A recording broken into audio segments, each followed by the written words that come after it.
بسم اللہ الرحمن الرحیم۔ السلام علیکم معزز ناظرین و سامعین، زارا وائس میں خوش آمدید۔ رسول کریم صلی اللہ علیہ وآلہ وسلم نے فرمایا کہ نماز فجر اور نماز مغرب سے فارغ ہونے کے بعد اسی طرح بحالت تشہد بیٹھے ہوئے جو شخص 10 مرتبہ یہ پڑھ لے تو اس کے لیے ہر مرتبہ کے بدلے 10 نیکیاں لکھی جائیں گی اور اس کے 10 گناہ نامہ اعمال سے مٹا دیے جائیں گے، اور ہر بری چیز سے اور شیطان مردود سے محفوظ رہے گا، اور شرک کے سوا کوئی گناہ اسے ہلاک نہ کر سکے گا، اور وہ ہر عمل کے اعتبار سے لوگوں سے افضل رہے گا۔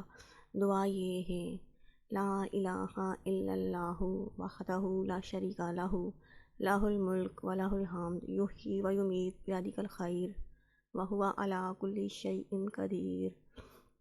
ترجمہ: اللہ کے سوا کوئی بھی عبادت کے لائق نہیں ہے، وہ اکیلا ہے، کوئی اس کا ساتھی نہیں، اسی کا سارا ملک ہے اور اسی کی سب تعریف ہے، اور وہی زندہ کرتا ہے اور وہی مارتا ہے، اسی کے ہاتھ میں تمام تر خیر اور بھلائی ہے، اور وہ ہر چیز پر قادر ہے۔ Thanks for watching, please like, share and subscribe.